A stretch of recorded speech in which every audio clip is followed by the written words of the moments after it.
Teleamazonas presenta Hora 25 con auspicio de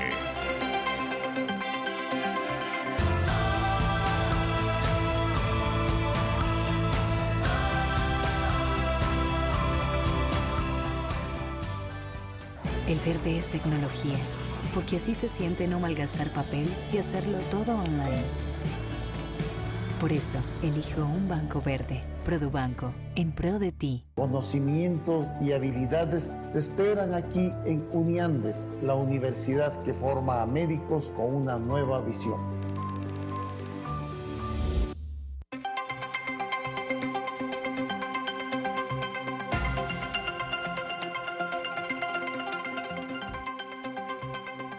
Saludos cordiales, gracias por acompañarnos. Este es el programa Hora 25. La economía nacional ha dado ciertos síntomas de recuperación. Hay avances y también estancamientos. Para algunos se trata de una reactivación muy precaria. El riesgo país nuevamente se ha incrementado. Los componentes estructurales se mantienen detenidos y esa es la causa que no permite una recuperación sostenida. La protección social es muy débil. Hay áreas rurales absolutamente desprotegidas y el empleo sigue en condiciones lamentables. Exportaciones de camarón y banano han expresado mejores niveles. La minería ofrece indicadores positivos. Producción, negocios y reactivación es el tema de hoy aquí en Hora 25. Nuestros invitados, Pablo Arosemena, ministro de Finanzas y Economía, nos acompaña en la ciudad de Guayaquil. Gracias también a Juan Pablo Grijalva. Juan Pablo Grijalva es el gerente de la Asociación de Ganaderos de la Sierra y Oriente. Agradezco la participación de Mónica Heller. Ella es directora de la Cámara de Comercio en Quito. Doy la bienvenida a Boris Aguirre, gerente del Grupo Entregas. Bienvenidos, aquí empezamos. Belén, buenas noches. Hola Andrés, amigos, muy buenas noches. Qué gusto que nos acompañen un domingo más. Las ventas en el país crecen, la recaudación de impuestos es cada vez mayor, pero la generación de empleo no logra despegar como debería en medio de una economía que parece haber ya encontrado dinamismo. ¿Y por qué decimos que en el país la economía no está estancada? Vamos a revisar algunas cifras que justamente así lo demuestran. Empecemos con la recaudación tributaria. De enero a julio de este año, el SRI registra un incremento en el cobro de impuestos de un 24% si lo comparamos con el mismo periodo del año anterior. El IVA es el impuesto que más creció con un 27%, lo cual es un reflejo de lo que está ocurriendo con las ventas de bienes y servicios. En ventas internas, el país registra de enero a julio 120.000 millones de dólares, es decir, 13.000 millones de dólares más que en 2021, que se registraron 107.000 millones de dólares. Las exportaciones también registran un crecimiento de un 34%. Si analizamos las cifras del sistema financiero, estas también son positivas.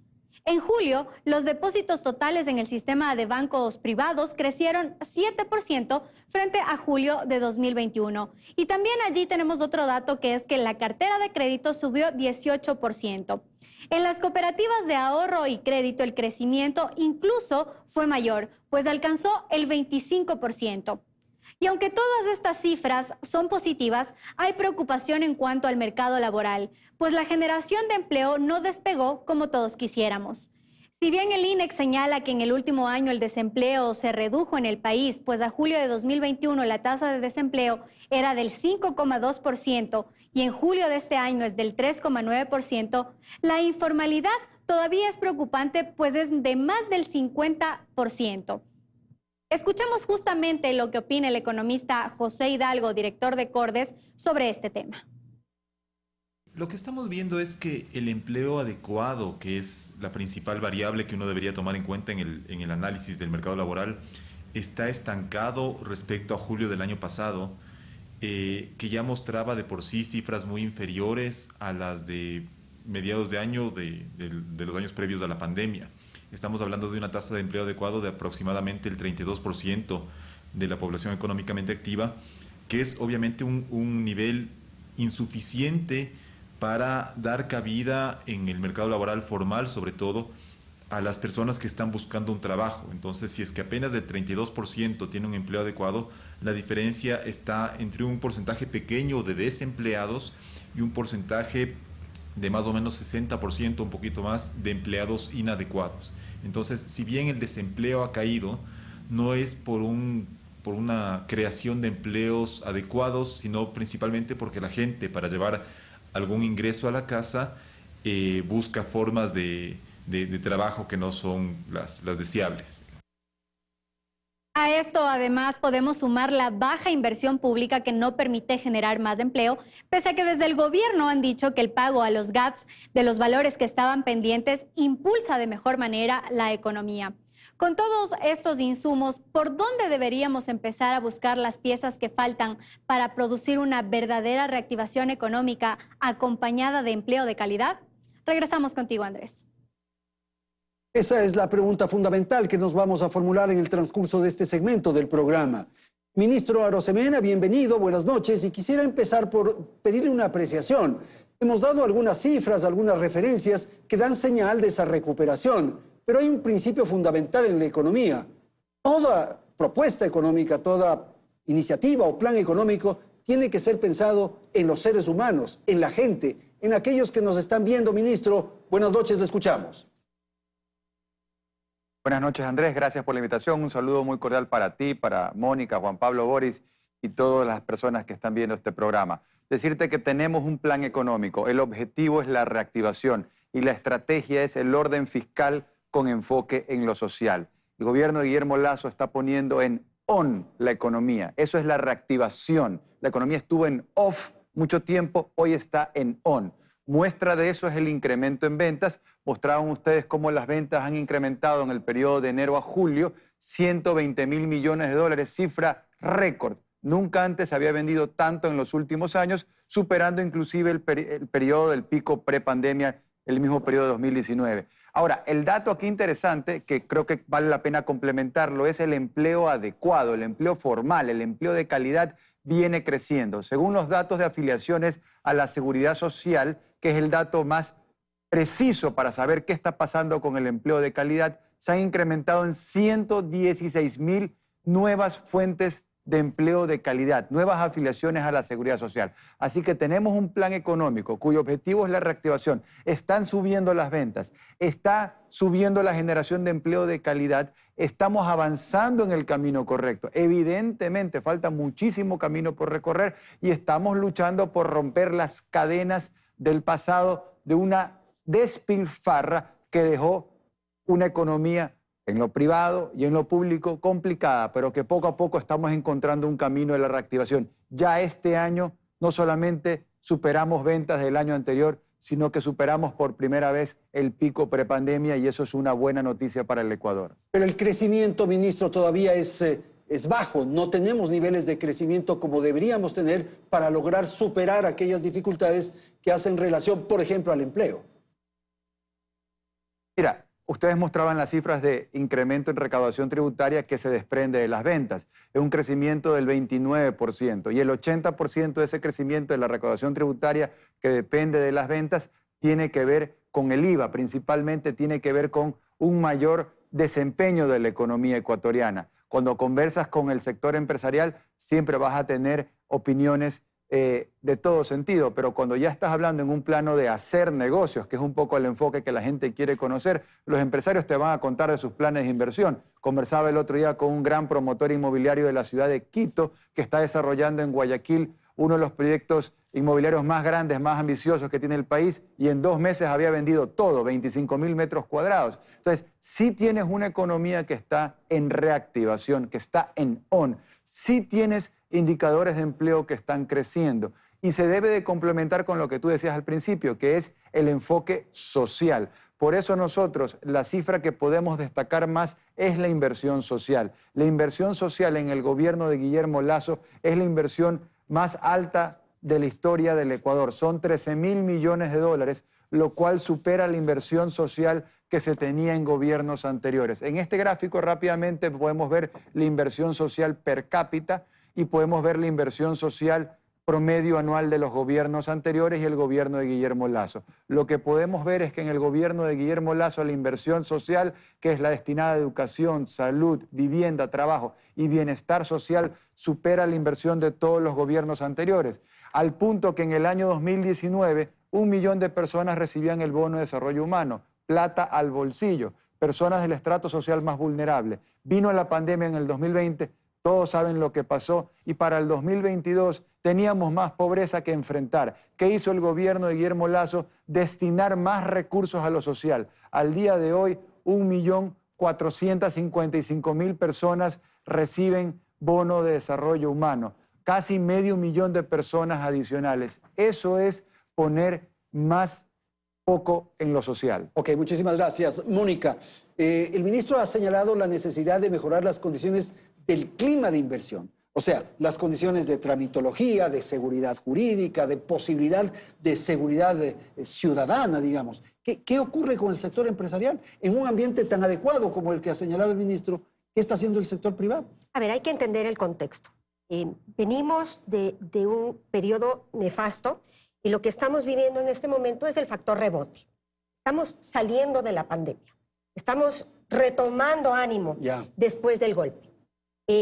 Estamos apenas llegando a los niveles de venta del 2019 y aproximadamente 300.000 plazas de trabajo que se perdieron. Hay 110.000 o 115.000 nuevas plazas reflejadas en afiliaciones al Seguro Social, como bien decía el ministro, lo cual se puede entender como un muy buen síntoma, pero bajo ningún concepto como suficiente. Bueno, son 6 millones de ecuatorianos los que están en el desempleo. El sector privado es un gran generador de impuestos, es un gran generador de trabajo y es un gran movilizador de la economía.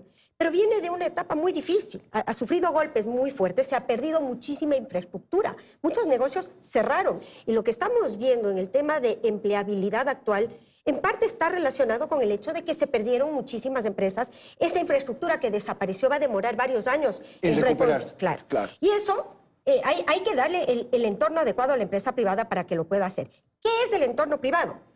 ¿Qué es el entorno adecuado? Estabilidad, reglas claras. No podemos seguir enfrascados en este tema político que está ocupando la agenda del país. Necesitamos tener discusiones en los temas relevantes de economía, de progreso, de planificación. Necesitamos un sector privado que no esté ilíquido, porque la reforma tributaria, por ejemplo, le quitó liquidez al sector privado. Y cuando tienes menos liquidez, tienes menos inversión y menos crecimiento y por tanto das menos trabajo y generas menos contribución impositiva. Entonces, siendo cierto que esa fue una realidad y que se hizo lo que se tenía que hacer y que el gobierno ha hecho orden en este primer año, hoy necesitamos mirar al futuro con otra óptica. Ok, gracias ahí, Mónica. Por favor, su apreciación, Boris. ¿Qué es lo que está pasando? ¿Por qué no despega plenamente el sector privado? Aparte de las reglas claras, me parece que hay que crear confianza. Seguir generando confianza, y la confianza es un hilo muy delgado. Y eso viene de una serie de acciones, como lo menciona Mónica, que creo que las últimas semanas han sido un desastre en temas, al menos de titulares. Y creo que estamos acá para... ¿En qué sentido? ¿En el ámbito político? En el ámbito político, en el ámbito de ejecución política y en el ámbito de ejecución del Estado en ciertas áreas. Yo creo que hay que ir a lo importante, y lo importante es generar trabajo, generar confianza, generar seguridad. Y desde esa perspectiva yo creo que hay un gran ambiente para hacerlo. Y hay un gran ejemplo, la vacuna, donde fue un efecto donde lo público y lo privado hicieron un trabajo estupendo. ¿Por qué no nos imponemos una tarea de una minga de trabajo? Pero para ese efecto, ¿cuál es el rol del gobierno, por ejemplo? ¿Cuál es la tarea del gobierno? Generar espacios. Yo no he visto ningún espacio ni ninguna convocatoria. ¿A qué se refiere como espacios? Para una convocatoria. Un acuerdo común. Generemos empleo por los próximos 3 años. Que estemos unidos todos para esa causa. ¿Por qué este país se une? Aparte de la selección. Sí. La vacuna. ¿Qué otra cosa lo ha convocado al país? El CENEPA. Busquemos una causa común que nos sirva a todos, que nos ayude a todos. Esa es mi opinión. Ok. Juan Pablo, su opinión de lo que hemos escuchado. Andrés, yo quisiera hacer referencia a la primera parte, a tu primera intervención en el programa, que es el ser humano. Lo que yo creo es que estamos olvidados del fin que es el ser humano, el que el ser humano tenga en el Ecuador, los ecuatorianos tengan bienestar. Pues acá todo está en un ambiente más de búsqueda de poderes, pero es búsqueda de poderes per se, no es búsqueda de poderes para que la gente esté mejor. Y ese es el principal problema, porque eso lleva a faltas de respeto también permanentes en todas las actividades que tenemos, ¿no? También creo que estamos olvidados de que el Ecuador es uno solo y el Ecuador es nuestro, es de todos. Y cuando digo de todos, digo del gobierno, de gente que está en el gobierno, de gente que no está en el gobierno, es de todos. Y eso nos estamos olvidando. El país no es de partidos políticos, no es de grupos, no es de nada, es de todos. Y tenemos necesariamente que poner nosotros objetivos más humanos a las cosas. Por ejemplo, tenemos problemas medulares acá que se los está tratando, el gobierno los está tratando a fondo, pero tal vez la sociedad debe tratarlos más a fondo, como por ejemplo la desnutrición crónica infantil. Ese es un problema que tenemos gigante, hay 30% de desnutrición crónica infantil. El momento en que un niño no se alimenta bien o que la madre no se alimenta bien, hasta los 2 años de vida, ese niño queda con problemas del resto de su vida. Esas deberían ser causas nacionales, un poco lo que reclama Boris, ¿verdad? Pero nos enfrascamos en disputas políticas, en afanes de grupos de poder y no en esta visión nacional. Totalmente. Y lo que debemos es ver eso, esa parte. El sector privado, el sector empresarial es un sector muy bueno en el Ecuador. Yo creo que la mayoría de empresarios en el Ecuador son muy responsables. ¿No se volvieron muy cómodos muy también, buenos. Juan Pablo? Mira, o sea, con el periodo de Correa, en donde había muchísimo dinero, sí, era fácil hacer negocios, pongamos entre comillas. Sí, yo lo que creo es que todos son procesos evolutivos, ¿no? Y este momento tenemos un sector privado que yo creo que no está pensando en tener las mejores empresas, sino que está pensando en cómo las empresas son mejores para el mundo, y eso, o para el Ecuador. Y ese es el tema. El empresario es un servidor. El empresario entra a producir algo. ¿Para qué? Para dar un servicio a la sociedad de algún Pero así tipo. como reclamamos a los políticos, podríamos reclamar a los empresarios que están Yo viendo tengo sus que cuotas hacer de una defensa acérrima del empresariado. Con esto no desconozco que hay malos empresarios, hay unos pocos malos empresarios, así como hay malos médicos y malos arquitectos. Pero yo creo que el empresariado ecuatoriano es estupendo, es solidario a morir. Cada vez que hay un desastre natural, la empresa privada sale velozmente y responde sin que le pidan, Mónica, y sin eso exigir nada a podría cambio. pensarse que es como caridad. No, no pero es caridad, el tema, por es ejemplo, solidaridad. salarial, que es motivo de cuestionamiento de las centrales sindicales. A ver, las centrales sindicales son una discusión que podemos tener hasta pasado mañana. Sí, interminable. Porque reclaman y reclaman y reclaman y después se toman la ciudad y se toman el país y nos tienen 18 días paralizados entre los indígenas y los unos y los otros, y la productividad no se evalúa y el efecto que tiene eso en el empleo no se evalúa, y sobre la calidad de vida y la confianza no se evalúa. Entonces yo puedo hacer una evaluación de largo y de ancho de todos los jugadores y probablemente no nos va a gustar el resultado. Yo creo que el empresario ecuatoriano es bueno en la gran mayoría, creo que es solidario, creo que es patriota, creo que ha aguantado muchísimos embates, viene pagando una serie de impuestos extraordinarios, uno y otro, y ha sostenido los últimos años con esos impuestos extraordinarios. Boris, por favor. Y creo que se merece un buen reconocimiento. Boris, por favor. Aparte de esta digresión que hace Mónica, que estoy totalmente de acuerdo, creo que el Estado no es solamente los unos, los otros, los partidos políticos. Hay estudiantes, hay academia, hay empresarios que tienen que ser llamados, que tienen que ser convocados, que tienen que estar en una mesa de discusión, y yo creo que ese ámbito y ese espíritu va a permitir hacer un mejor Ecuador, sin hacerle alusión a nada ni a nadie, pero tenemos que jugar como selección. Tenemos que ser el Pervis que sube, baja y hasta hace goles. Exacto. Vamos con el ministro. Ministro, su apreciación de lo que han dicho sus colegas de panel, por favor. En el Ecuador, 9 de cada 10 empleos los genera el sector empresarial. Así fue ayer, así es hoy, así va a ser mañana. Entonces, el mejor gobierno es el que les da reglas claras y no reglas raras, y eso es lo que estamos haciendo. Pero aquí hay un problema. ¿Cuáles son las reglas que están saliendo de la Asamblea? Porque aquí los amigos que están viendo este programa saben que hay un norte definido por el gobierno. El plan económico, el objetivo es la reactivación. Te puede gustar, no te puede gustar, pero sabes clarito a dónde te estamos llevando, a la reactivación económica, productiva, emprendedora y empresarial.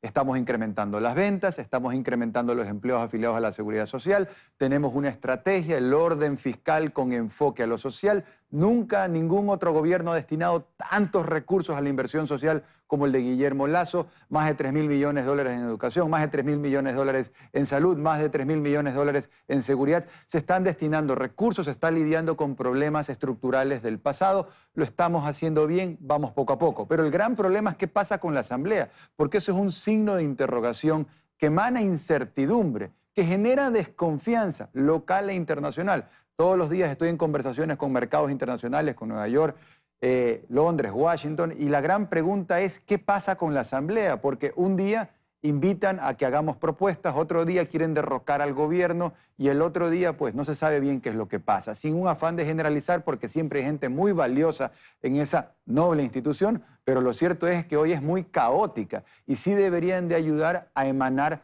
reglas claras, como sí lo está haciendo el gobierno. Como decimos, puede haber gente que está a favor o en contra, pero aquí está claro a dónde estamos yendo. Estamos yendo hacia la reactivación. Y déjenme darles un par de ejemplos, no de cosas que vamos a hacer, sino de lo que ya estamos haciendo. Para mayor facilidad de recordación, hemos hablado que tenemos un plan ABC: asegurar gasto social, bajar atrasos que tiene el gobierno y hacer crecer la economía. Con respecto a bajar esos atrasos, hay muchas deudas históricas que tiene el gobierno, pero una principal era con los GATS, municipios y prefecturas. Y aquí es importante decir esto, Andrés, con mucho énfasis. Todas las deudas que estamos pagando en el gobierno de Guillermo Lasso, todas, son de gobiernos anteriores. Somos nosotros los que hemos venido a plantar cara y poner el orden del tren de la despilfarra del pasado. Entonces, las deudas con los GATS eran del año 2015, 2016, 2017. ¿Y qué gobierno estaba en ese entonces? Porque no les habían dado la plata que les correspondía por transferencia de competencias por IVA. Historia larga, corta, llegamos nosotros, hemos encontrado una solución. Definimos un monto, 172 millones de dólares. Definimos un cronograma de pago, de julio de este año a julio del próximo año. Y pagamos para tener esa credibilidad. Un promedio mensual de 15 millones de dólares. ¿Con qué sentido hacer que la plata gire? Porque le pagamos al municipio, el municipio se da la vuelta, le paga al proveedor le paga al trabajador, el trabajador paga en la tienda de la esquina y la plata gira. Esto es lo que ya estamos haciendo. Es más, hace 3 o 4 semanas, ustedes recordarán, hubo un sismo en Carchi. Por disposición del presidente de la República, Guillermo Lasso, llamamos a los GATS, prefectura y varios municipios que habían sido afectados por el sismo y les dijimos: estamos adelantando los recursos. Algunos me decían, es la primera vez en la historia que un gobierno nos adelanta recursos para la reactivación de la microeconomía en cada uno de esos territorios. Y cierro con esto. Actualmente a los municipios les hemos incrementado el cupo que les damos a través del BEDE a 2.000 millones de dólares.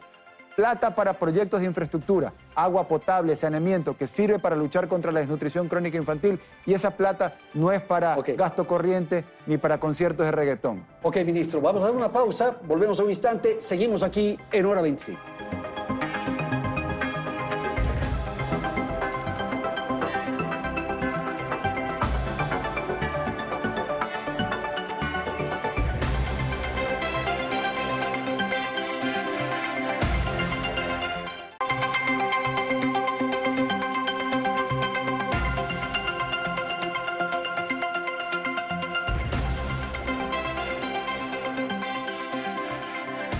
Seguimos con más. Hay algunos temas que son fundamentales para que la reactivación económica se sostenga en el tiempo y para que el desempleo se reduzca, pero sobre todo para que la informalidad deje de ser la principal amenaza en el mercado laboral. El gobierno ha hablado desde el principio de la importancia de la inversión extranjera, pero para que ello ocurra, el Ecuador necesita generar políticas que garanticen seguridad jurídica a los inversionistas. Veamos lo que opina al respecto Juan Rivadeneira, director ejecutivo de la Cámara de Comercio de Quito, sobre este tema. Se conoce que hay mucho interés de varios inversionistas internacionales, de varias compañías internacionales, de arrancar operaciones en Ecuador, pero también si bien la economía les da algunas señales interesantes, el entorno regulatorio, y vamos a decirlo, el entorno político, termina siendo siempre una pregunta que lleva a diferir decisiones, en algunos casos, pues a cancelar decisiones. Entonces, ese entorno también resulta algo que el Ecuador tiene que tomar en cuenta, porque el inversionista, si bien ve los números macroeconómicos de la economía nacional, también mira la realidad del país, la situación social y la situación política, para tomar decisión de si va a operar o no en una economía que le entrega un mayor o menor grado de estabilidad. Otro tema que es una deuda pendiente tanto del gobierno como de la Asamblea Nacional es la reforma laboral. Escuchemos nuevamente la opinión de Juan Rivadeneira. Es necesaria una reforma laboral que el Ejecutivo lo ha dicho, busca que sea a favor de los desempleados, a favor de los subempleados, de quienes están en la economía informal, ¿sí? Y la Asamblea Nacional tiene que tener conciencia de que es necesario ese marco para que varias inversiones, tanto locales, no solo las internacionales, también las locales, decidan aumentar su producción, aumentar su capacidad de acción en el país, de manera que puedan generar más empleo, por ende generar más producción y en algunos casos incluso generar más exportaciones. Pero ese marco laboral debe ser reformado, es importante y hay que darle el sentido de urgencia pensando en los cientos de miles de ecuatorianos que se encuentran en la economía informal. Y a estos temas hoy sumemos otro que genera preocupación y es justamente la amenaza de una nueva movilización indígena que podría convertirse otra vez en una enorme piedra en el camino del crecimiento que tanto todos anhelamos. Regresamos contigo, Andrés. Gracias, Belén. El contexto es un poco lo que hemos planteado y es algo que usted estaba señalando, Juan Pablo. Me parece que es preciso provocar esta convocatoria nacional, lo que Boris ha insistido, la unidad en aspectos puntuales. Si fuimos buenos para la vacunación, ¿por qué no podemos ser buenos para el empleo? ¿Es eso un poco el espíritu que falta? Yo creo que sí, Andrés. Falta un espíritu de cuerpo en el Ecuador. Necesitamos nuevamente ver esos objetivos generales y trabajar para ellos. Y ponerle al ser humano en el centro de todo, porque todo lo que hacemos es para el bienestar de los humanos. Y pensar siempre en que el bienestar de los humanos viene también con el cuidado del medio ambiente. Es algo que está muy venido a menos en muchos lados, pero ahora tenemos todos que trabajar por eso. Entonces, esos son los temas, yo creo que de fondo que tenemos que ver. Todo lo que está pasando en este momento, bueno, tenemos que pensar que salimos de una pandemia que ha devastado al mundo. Estamos atravesando los problemas de una guerra que es tremenda y que nos ha costado a todos muchísimo. O sea que las condiciones no han sido las mejores, pero no creo que sea la primera vez que el mundo atraviese cosas así. Esto ha venido desde antes y sin embargo ha habido desarrollo. Yo creo que estos malos momentos tenemos que verlos con con una mirada distinta. Tenemos que verlos más como unas oportunidades, porque si el Ecuador, como las cifras que nos ha dado el señor ministro, ha tenido un crecimiento o ya ha crecido al punto de estar casi como en el 2019, con todos los problemas que hemos tenido. ¿Qué pasa? Y es que nos ponemos todos a trabajar. Y voy a trabajar con estos objetivos globales. ¿Y qué pasa si logramos recuperar la economía en sectores que son marginales ahora, como el sector del campo? Se hablaba de los movimientos sociales, de los paros indígenas. Es tremenda la forma, el paro de junio yo creo que paró la economía, hubiéramos estado ahora muchísimo mejor. Sin embargo, ese paro dejó un aviso muy fuerte de que hay un gran grupo de la población, que es el de la economía familiar campesina, que está sufriendo y sufriendo tremendamente. Trabajar ahí, por ejemplo. ¿Qué pasa si a ese grupo humano nosotros le reactivamos? ¿Qué va a pasar con las cifras económicas? Van a salir en una forma muy grande y en eso hay que trabajar mucho con el Estado. Yo celebro que han nombrado ahora a un ministro de Agricultura y a un equipo extremadamente eléctrico y ejecutivo y está haciendo un trabajo fenomenal. Yo creo que esas cosas son las que ayudan muchísimo a que las cosas vayan. Se señalaba también en la nota anterior, Boris, la necesidad de dar garantías, seguridades, en fin, para la inversión nacional, local y la inversión extranjera. Yo creo que el tema acá pasa por lograr competitividad como país. Y hay elementos que no se logra entender en este país. ¿Cómo es posible exportar más y tenemos los fletes más caros de la región? Y tenemos los servicios más caros de la región. Bueno, hay una legislación global donde el Ecuador es parte desde el año 2019, que son los acuerdos de facilitación del comercio. Solo para dar un dato, el Ecuador tiene ya 45 billones de comercio exterior al año. Se puede reducir entre un 10 y un 22% del costo logístico, cumpliendo. Pero si somos parte de esa regulación global, muy difícil se la puede Es que alterar. tenemos que sentarnos a ejecutar. A cumplir. A cumplir, a ejecutar. Si antes hacíamos en una hora, ahora tenemos que hacerlo en 30 segundos, hacerlo en 30 segundos. ¿Y por qué no cumplimos? Porque vamos por otros senderos, por otras rutas, no cumplimos adecuadamente. Por eso estos las acuerdos, normas. los acuerdos tienen que ser tripartitos, al menos tripartitos. La sociedad privada, el público, la academia, el gobierno tiene que hacer que se cumpla y los privados tenemos que mirar que eso es una oportunidad para mejorar. O sea, esto no va a venir de la noche a la mañana. Por cada día que un embarque está en la aduana significa 1% más de arancel. El promedio de desaduanamiento en el país, 5 días. ¿Será que hay que hacer algo? Son trámites, ¿no? Tramitología. Tramitología es entender lo que está pasando. Y hay gente que está entrenada. Está entrenada en este país. Entonces tenemos que hacer que se cumpla. Mónica, usted señaló hace un momento en el segmento anterior el tema tributario.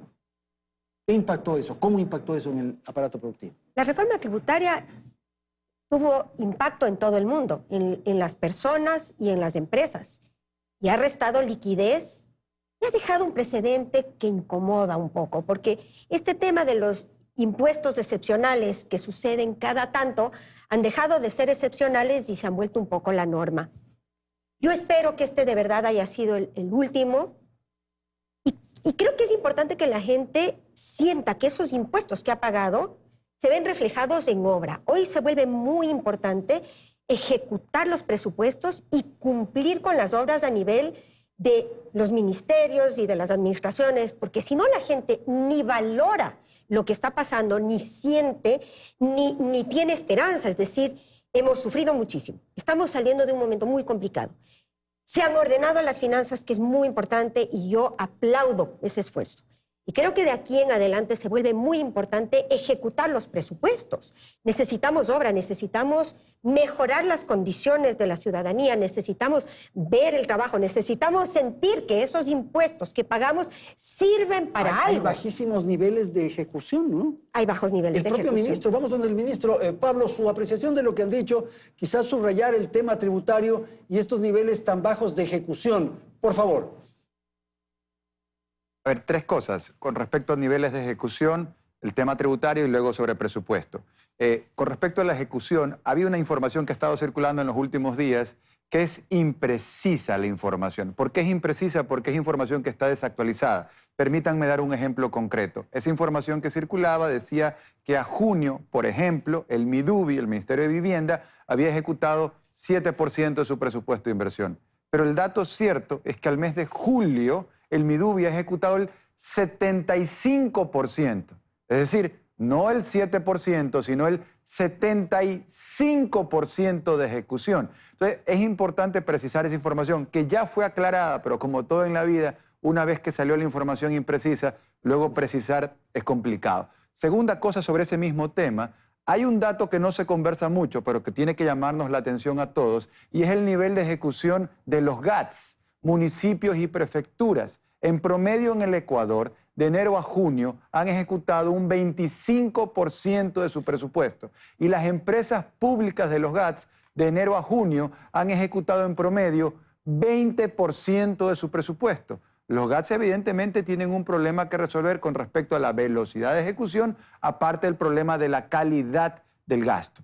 Ahora bien, con respecto al tema tributario, nuestra visión es recaudar más sin necesidad de aumentar impuestos. ¿Cómo lo vamos a hacer? Como ya lo estamos haciendo. somos el gobierno que va a eliminar el impuesto a la salida de divisas y lo va a llevar a cero. Actualmente está en 4,25, en mes y medio estará en 4% y así irá bajando 0,25% trimestralmente hasta llevar a cero. ¿Qué es lo relevante? Este año, con una tasa de 4,25, hemos recaudado más que el año pasado con una tasa de 5%. Entonces, nuestra visión es, como la economía está creciendo, como estamos haciendo crecer la economía, porque si la economía estuviera estable, no tuvieras manera de bajar impuestos y recaudar más. Pero en el momento que bajas impuestos, haces crecer la economía, recaudas más. Tenemos una visión de esa manera. Y finalmente en el tema del presupuesto. El presupuesto general del Estado es deficitario, se gasta más de lo que se ingresa. Si este vaso de vidrio simboliza el nivel de gasto y el agua que está aquí, la liquidez, es el nivel de ingresos, rápidamente podemos ver cómo hay un faltante. ¿Y cómo se cubre ese faltante?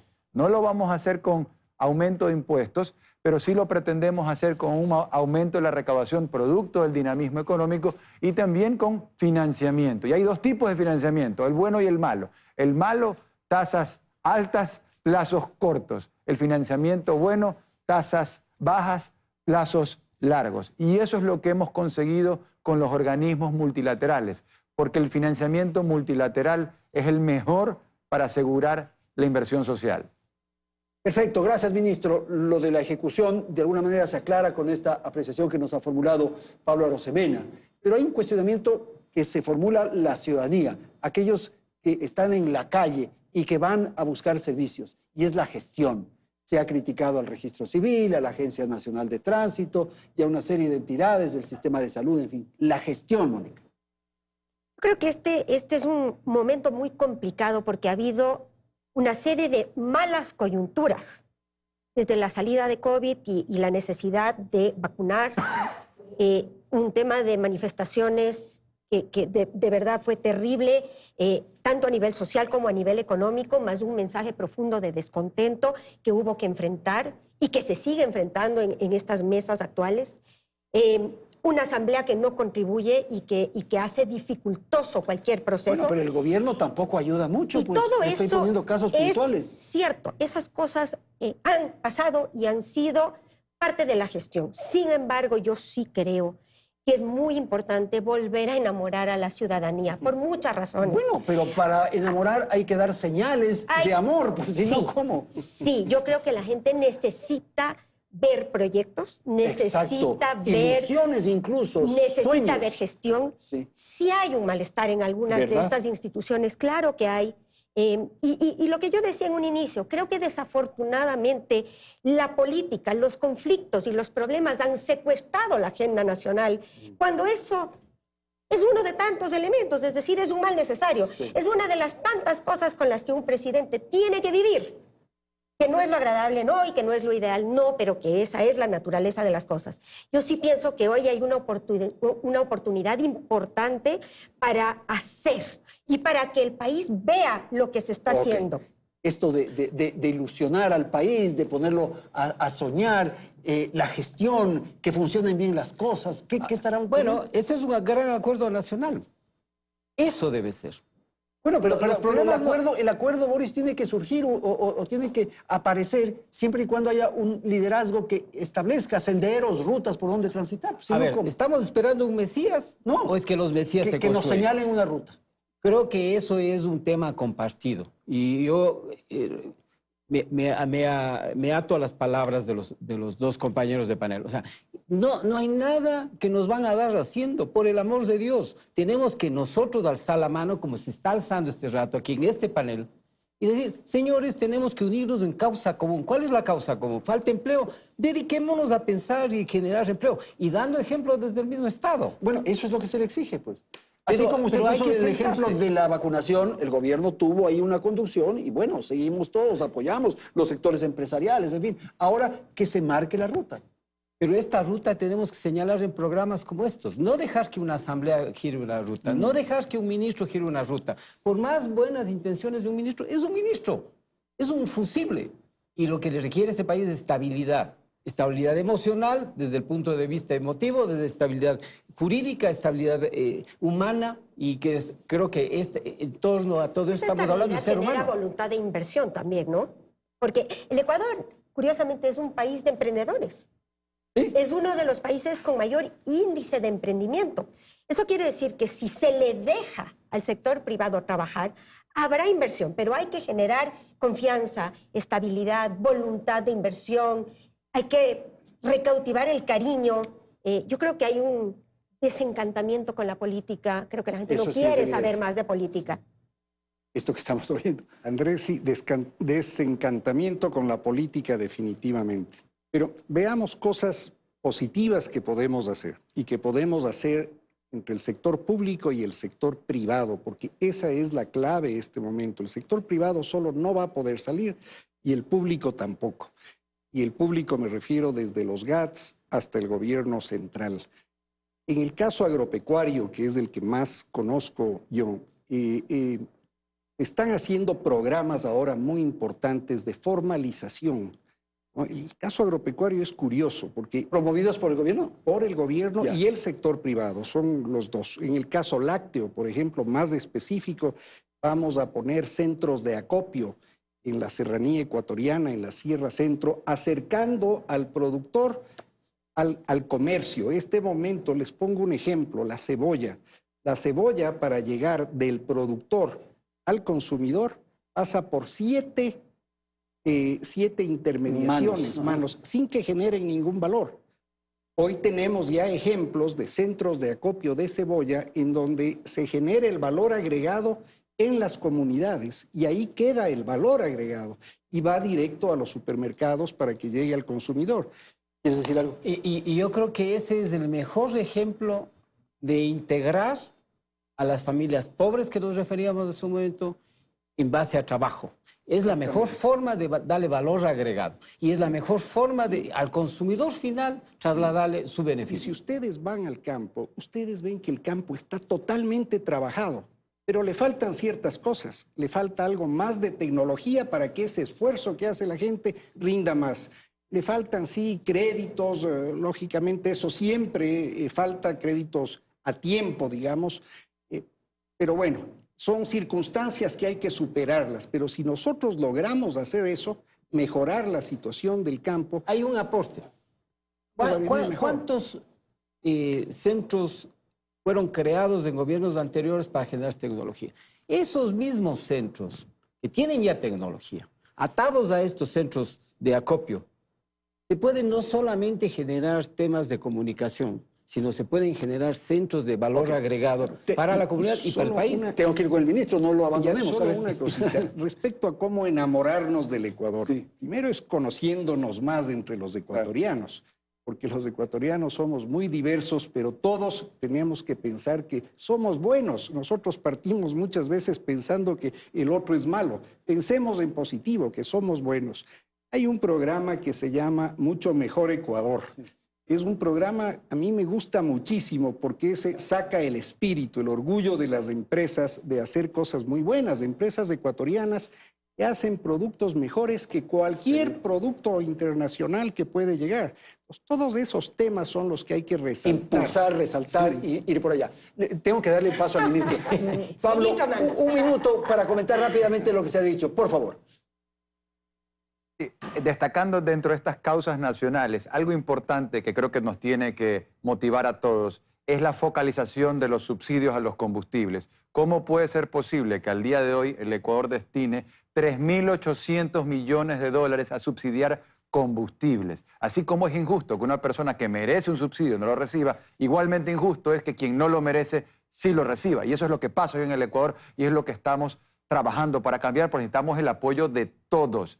He dicho en ocasiones anteriores que la plata que se destina a salud, a educación o a seguridad es una cantidad inferior a lo que estamos destinando al subsidio de los combustibles. Entonces hay un problema de definición de prioridades y es importante aprovechar el tiempo que tenemos este año y poder focalizar esos subsidios y tener un presupuesto el próximo año ya no con esas presiones injustas e innecesarias que al final del día recaen sobre el lomo, sobre la espalda de los ecuatorianos, de la familia ecuatoriana, de la sociedad civil y del sector empresarial, porque los subsidios no se pagan solos, los subsidios tienen que ser financiados con endeudamiento, en última instancia con impuestos. Por eso es tan importante, creo que aquí hay una causa que nos debe de unir, que es cómo hacer un frente común para ir focalizando esos subsidios, aliviar esos recursos y fortalecer la inversión social. No es posible que destinemos más recursos a subsidiar combustibles que a salud, educación o seguridad. Okay. Gracias, ministro. Hacemos una pausa, ya volvemos.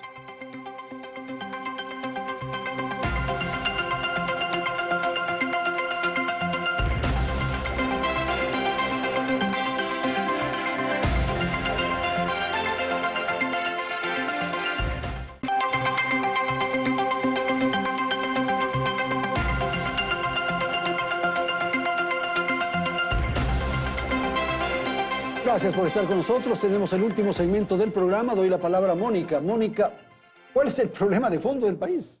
Creo que hay una deuda grande con el país, a todos los niveles. Creo que hay una pobreza que es inaceptable. Creo que hay una desnutrición que es inaceptable. Creo que hay una mala educación. Creo que hay una falta de conciencia y de preocupación por un gran segmento de la población. Y lo que vimos en las manifestaciones fue el clamor de un grupo, pero que fue aceptado por un entorno muchísimo mayor. Y ese es un mensaje y es un síntoma que no podemos desconocer. Entonces, está muy bien soñar en grande. Yo estoy a favor. Y está muy bien hablar de orden fiscal y está muy bien hablar de grandes proyectos. Pero hoy tenemos una bomba de tiempo. El riesgo país se incrementó radicalmente porque tenemos unas mesas de negociación que el mundo entero está observando, y esa es la realidad. Tenemos un problema de inseguridad que es profundo y que si no se controla, quién sabe a dónde llega. Es decir, no podemos desconocer los temas de fondo, no podemos tapar los problemas de fondo y no podemos desconocer las preocupaciones reales de la ciudadanía.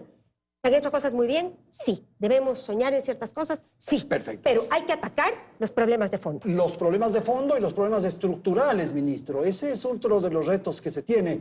¿Cuál es la apreciación y cuál es el camino o el sendero que ha diseñado el gobierno? El presidente de la República ha definido un norte muy claro, que es el norte de la reactivación económica a través de una visión de libertad. Nosotros creemos en la libertad. Por eso lo que estamos haciendo para ordenar la economía y poner el enfoque en lo social. Pensemos que hace un par de años el hueco fiscal, el cráter, era de 7 puntos en relación al Producto Interno Bruto. El año pasado alrededor de 4 puntos y que con muchísimo esfuerzo y sacrificio estaremos cerrando esta brecha para que este año esté alrededor de 2 puntos el Producto Interno Bruto. Eso no es gratuito ni fácil, es con mucho esfuerzo, pero es necesario. Si queremos romper las cadenas del endeudamiento agresivo, de ese tren de despilfarra del pasado, alguien tenía que poner orden y lo estamos haciendo nosotros a la par que estamos invirtiendo más en lo social. Pero hay problemas estructurales para la generación de empleo. El gobierno ha sido proactivo. Desde el primer momento envió un proyecto de ley a la Asamblea para hacer más fácil contratar, pero sabemos ya todo lo que pasó ahí. Entonces yo creo que ese debe ser también un gran tema, una causa nacional, la generación de empleo, que se concreta y se aterriza en mayores facilidades para la contratación. Ahí la Asamblea tiene una responsabilidad histórica y puede ser parte de la solución. De nuestra parte seguiremos trabajando para ir poniendo cada vez más orden en lo fiscal y con ese orden que vamos dando espacio, tener cada vez mayor inversión en lo social. Ok, gracias. Boris, ¿cuáles podrían ser las tareas, los desafíos? Un poco planteando esta inquietud de Mónica. Creo que le doy la razón a Mónica. Creo que es importante mirar lo importante, valga la redundancia, y convertir una mirada al revés. Si queremos crecer, tenemos que, las bases tienen que estar sólidas desde esa perspectiva. Primero hay que reconocer que hay un problema. Segundo, hay que establecer los actores con los cuales se van a conversar los problemas. Y tiene que ser directa, no con intermediarios, no con asesores, no, con quienes están generando el tema. Y yo creo que el Ecuador, dando gracias a Dios, yo no soy para nada devoto, pero soy cristiano, desde una filosofía un poco más amplia. Hay que dejarse de visualizar una sola corriente en el país. Hay que dejar de ver que todo es negro o es blanco. Hay los grises, y los grises tenemos que aprender a jugar y a evaluar. Boris, ¿es un problema ideológico o no necesariamente? También es un problema ideológico. También es un problema ideológico. Aquí la religión tiene que estar donde tiene que estar la religión. No tiene que estar en el centro. Hay muchas religiones, y queremos ver desde ese punto de vista ideológico. Y hay muchas visiones de desarrollo.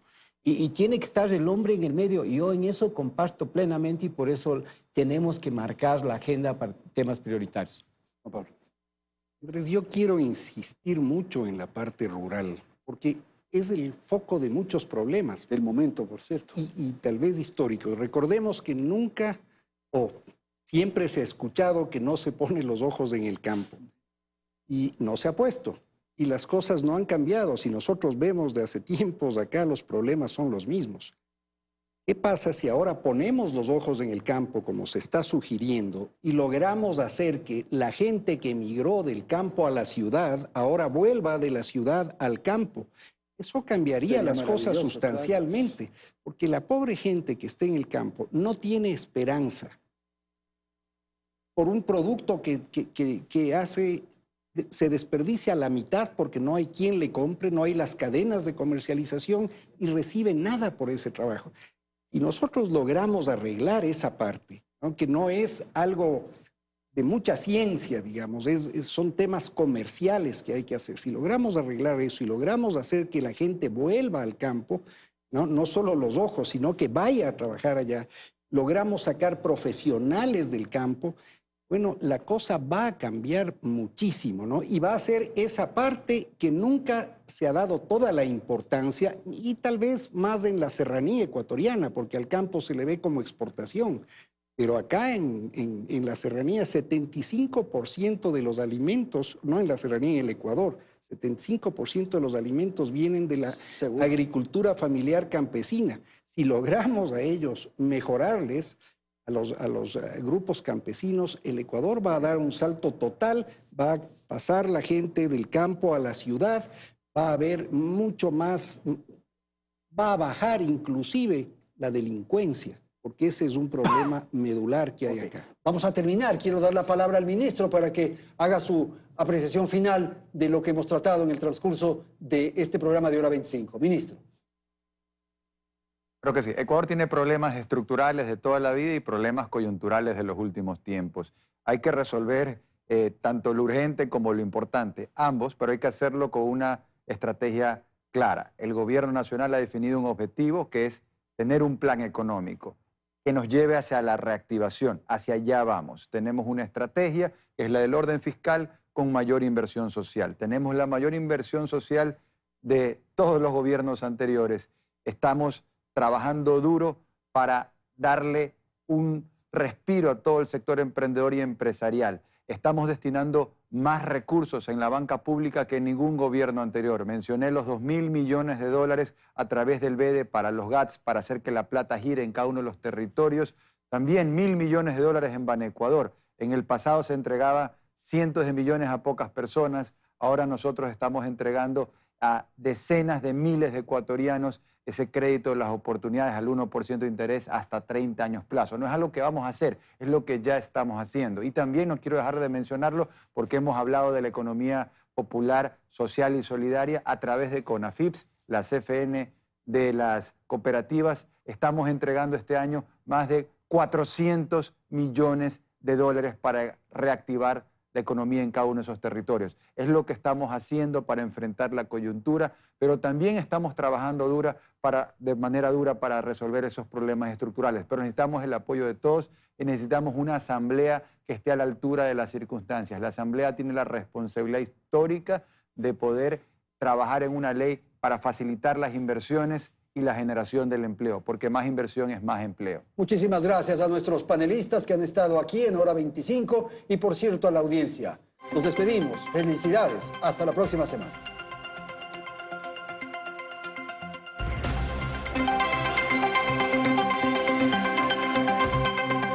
Teleamazonas presentó Hora 25 con el auspicio de